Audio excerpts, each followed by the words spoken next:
Right మరొక breaking news చూస్తున్నాం. Contract ఉద్యోగులకు జీతాలు సరిగ్గా రావడం లేదని, జనవాణిలో అనేక సమస్యలు మా ముందుకు వచ్చాయని విజయవాడలో జనసేన అధినేత పవన్ కళ్యాణ్ అన్నారు. ఏపీలో జీతాలు పెన్షన్లు ఎప్పుడు వస్తాయో తెలియని పరిస్థితి నెలకొందని, నిరసనలు తెలిపితే కేసులు పెట్టి ఇబ్బంది పెడుతున్నారని, ప్రశ్నించిన వారిపై ఏపీ ప్రభుత్వం అక్రమ కేసులు పెడుతుందని ఆయన పేర్కొన్నారు.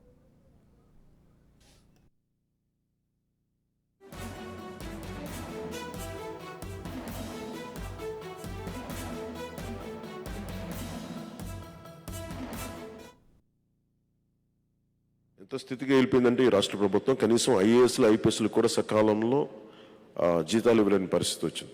ఇంత ఇన్ఎఫిషియెంట్ ప్రభుత్వం, ఇంత ఇన్ఎఫెక్టివ్ ప్రభుత్వం, దానితోడు మిగతా పార్టీలో ఈ సమస్యలు లేవనెత్తే వాళ్ళ మీద దాడులు, అలాగే ఏమాత్రం కొద్దిగా మాట్లాడుతూ ఉంటే వాళ్ళ మీద హైయెస్ట్ ఈ సెడిషన్ కేసెస్ని రికార్డ్ చేసిన స్టేట్గా నమోదు చేసిన స్టేట్గా ఆంధ్రప్రదేశ్ తెలుస్తూ ఉంది. ఈ రోజుకి ముఖ్యమంత్రి వీటన్నిటి విషయం మీద ఏ రోజు కూడా జనసేన పార్టీ ఇన్ని సంవత్సరాల్లో మేము ఎన్ని ప్రెస్ మీట్స్ పెట్టాం, మేము ఇంటరాక్ట్ అయ్యాం. Not even being chief minister, not even one press meet. ఇతనికి జవాబుదారీతనం లేదు.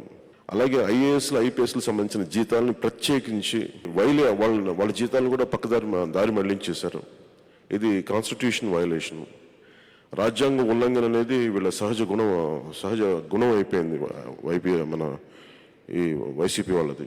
ఇవన్నీ ఇంకెక్కడో చూస్తే దీనికి చర్మాంకం పలకాల్సిన అవసరం ఉంది అని చెప్పి మేము అందరం కలిసికట్టుగా నిర్ణయించుకున్నాం.